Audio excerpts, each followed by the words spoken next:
Hello everyone, my name is Saurabh Singh और आज मैं आपसे डेटा लिंक लेयर में फ्लो कंट्रोल के बारे में बात करने जा रही हूँ। डेटा लिंक लेयर की रिस्पॉन्सिबिलिटी मैंने इससे पहले एक्सप्लेन कर दी है, तो सारी रिस्पॉन्सिबिलिटी वहाँ पर देख कर आइएगा। वहाँ पर एक सब टॉपिक मैंने आपसे बताया था फ्लो कंट्रोल के बारे में, जिसके बारे में मैं यहाँ पर डिस्कस करूँगी।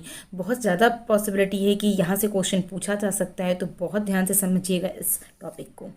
अगर हम डेटा लिंक लेयर की एक रिस्पॉन्सिबिलिटी की बात करें जो कि फ़्लो कंट्रोल है, उसका क्या मतलब है कि जो आपका सेंडर है, यानी जो सेंडर है यहाँ पर और जो रिसीवर है, सेंडर जब रिसीवर को डेटा या पैकेट्स या फ्रेम्स जो भी भेजता है, तो वो जो आपका रिसीवर है वो किस रेट से उसको एब्जॉर्व कर रहा है, अपने पास ले रहा है। The sending station must not send frame at a rate faster than the receiver station can absorb them. अगर इन केस क्या होता है कि सेंडर बहुत तेज़ी से डेटा को भेजते जा रहा है और रिसीवर उतनी तेज़ी से डेटा को रिसीव नहीं कर पा रहा है, तो इन दैट केस आपकी प्रॉब्लम आ जाती है। If the rate at which data are absorbed by the receiver is less than the rate at which the data are produced in the sender, the data link layer impose a flow control mechanism to avoid overwhelming the receiver। तो अगर हम flow control mechanism की बात करें तो यहाँ पर आपकी दो टाइप के चैनल की हमने बात की है। पहला है हमने नॉइजलेस चैनल की बात की है, जिसमें हम दो मेथड यूज़ करते हैं, simplex protocol and stop and wait. Simplex protocol में कुछ भी नहीं है। सपोज यहाँ पर आपका सेंडर है, यहाँ पर आपका रिसीवर है। सेंडर यहाँ पर क्या कर रहा है, फ्रेम्स को भेजता जा रहा है। चूँकि डेटा लिंक लेयर पे फ्रेम्स होते हैं, हम यहाँ पे फ्रेम्स की बात कर रहे हैं। तो जो आपका सेंडर है यहाँ पर क्या कर रहा है, एक फ्रेम को भेजा, फिर दूसरी फ्रेम को भेजा, फिर तीसरे फ्रेम को भेजा। सपोज तीसरा फ्रेम आपका लॉस्ट हो गया, फिर वो चौथे फ्रेम को भेजा, बट यहाँ से रिसीवर आपको बता ही नहीं रहा है कि आपका थर्ड फ्रेम लॉस हो गया है। मतलब जो सिंप्लेक्स प्रोटोकॉल है वो क्या करता है, सेंडर की साइड से डेटा को भेजते जाता है, उसे रिसीवर की साइड से कोई भी एक्नॉलेजमेंट नहीं मिलती है पाता है। उसके बाद होता है हमारा stop and wait. Stop and wait में क्या है कि आपका जैसे एक सिग्नल आपने भेजा तो उधर से रिसीवर आपका एक्नॉलेजमेंट भेजता है कि हाँ मेरे पास एक डेटा आ गया। Stop and wait. नेक्स्ट हम बात करते हैं नॉइजी चैनल की। तो नॉइजी चैनल में भी आपकी तीन मेथड बेसिकली यूज़ होते हैं, stop and wait, ARQ, go back AN and selective repeat ARQ। But हम यहाँ पर नॉइजी चैनल की बात करेंगे, तो ये टॉपिक आपके बहुत इंपॉर्टेंट है, जिससे आपके क्वेश्चन आने की पूरी पॉसिबिलिटी है। हम बात करते हैं स्टॉप एंड वेट की। तो स्टॉप एंड वेट में जो सबसे इम्पॉर्टेंट लाइन है जो आपको ध्यान में रखनी है कि जो सेंडर होता है एक बार में एक ही पैकेट या फ्रेम को भेजता है। उसके बाद से रिसीवर क्या करता है, वो एक्नॉलेजमेंट भेजता है। सेंडर क्या कर रहा है, send one data packet at a time, one send next packet only after receiving acknowledgement from previous. तो यहाँ पर क्या सीन है कि सेंडर दूसरा फ्रेम तभी भेजेगा जब ये एक्नॉलेजमेंट उसके पास आ जाएगा। अच्छा, रिसीवर का क्या रोल है, रिसीवर का रोल ये है कि वो एक पैकेट को ही रिसीव करेगा, सेंड एक्नॉल एंड रिसीव करेगा, और जैसे ही उसके पास डेटा आ जाएगा वो तुरंत एक्नॉलेजमेंट भेजेगा कि मेरे पास डेटा आ गया है। Send acknowledgement after receiving and consuming of data packet. Stop and wait protocol का ड्रॉबैक क्या है कि यहाँ पर एक तो आपको एफिशिएंसी अच्छी नहीं मिलती है, उसके अलावा यहाँ पर अगर आपको मल्टीपल फ्रेम्स को भेजना है तो आपका स्टॉप एंड वेट जो आपका फ्लो कंट्रोल मेथड है वो बहुत ज़्यादा टाइम लेता है। With the use of multiple frame from a single message, the stop and wait procedure may be not suitable. The essence of the problem is that only one frame at a time can be transmitted in situation where the bit length of the link is greater than the frame length. Serious inefficiencies result। ठीक है, अब मैं next बात करती हूँ आपसे go back and के। Stop and wait का ये डायग्राम भी आप समझ सकते हैं। रिक्वेस्ट की एक फ्रेम की यहाँ पहुँच गई, फिर एक्नॉलेजमेंट आया, फिर फ्रेम गया, फिर एक्नॉलेजमेंट आया। तो ये आपका एक simple stop and wait technique है। नेक्स्ट मैं बात करती हूँ गो बैक एंड की। पहले मैं आपसे एक कंपैरिजन दिखा देती हूँ जिससे आपको समझने में बहुत आसानी होगी।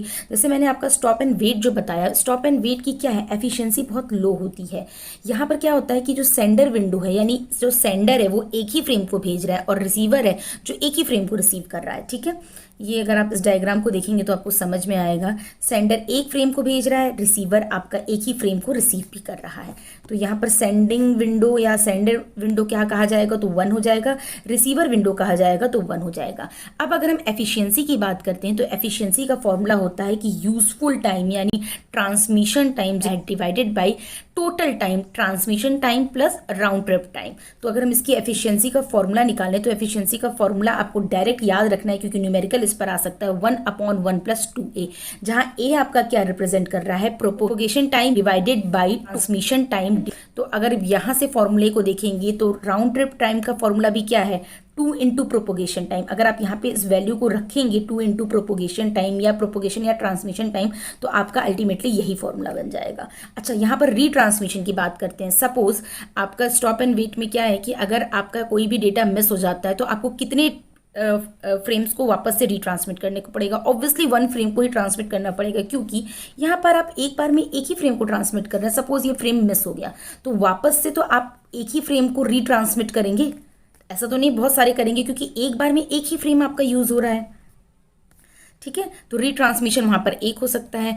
उसके बाद से आता है सीक्वेंस नंबर कितना है। तो सीक्वेंस नंबर की अगर हम यहाँ पे बात करते हैं तो सीक्वेंस नंबर आपका सर्वर का विंडो साइज और रिसीवर का विंडो साइज दोनों को ऐड कर देंगे तो आपका सीक्वेंस नंबर 2 हो जाएगा। हम नेक्स्ट बात करते हैं गो बैक एंड की। स्टॉप एंड वेट आपको आई गेस समझ में आ गया होगा, इसकी एफिशिएंसी बहुत कम है। अब हम नेक्स्ट की बात करते हैं गो बैक एंड। इसकी एफिशिएंसी कंपैरेटिवली आपकी स्टॉप एंड वेट से ज़्यादा अच्छी होती है। गो बैक एंड में क्या होता है, बेसिकली आप एक विंडो को भेजते हैं। विंडो मतलब क्या है, एक सपोज यहाँ पर अगर आप इस डायग्राम को देखेंगे तो आपको क्लियर होगा अच्छे से।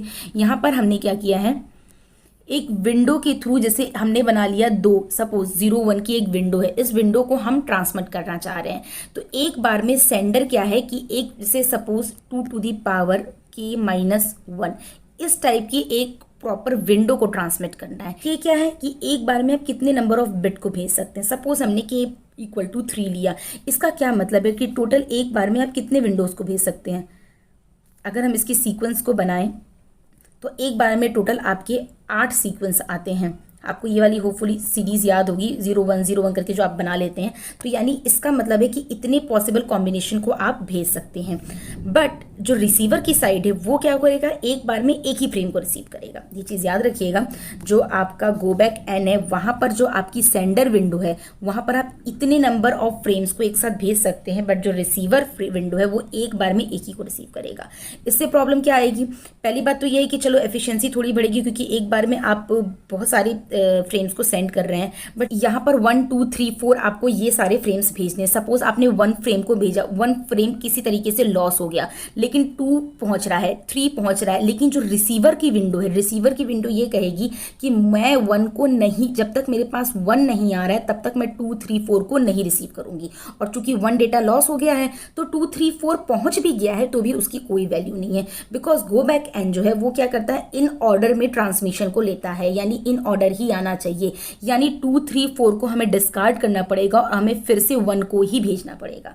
ये चीज आप याद रखिएगा। अगर 2 3 4 पहुंच भी गए हैं तो उनकी कोई वैल्यू नहीं है, क्योंकि पहले जब तक 1 नहीं पहुंचेगा तब तक आपका 2 3 4 आपका रिसीवर के साइड पे पहुंचना वेस्ट कहलाएगा। होपफुली आपको ये बात समझ में आई होगी। इस डायग्राम से भी आपको यही एक्सप्लेनेशन मिलेगा।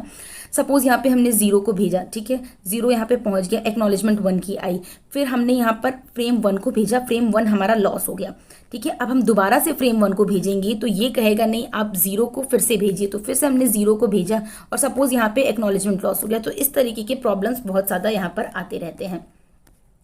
इसके बाद से अगर हम इसकी एफिशिएंसी बोलें तो go back stop and wait से इसकी एफिशिएंसी ज़्यादा इंप्रूव होती है।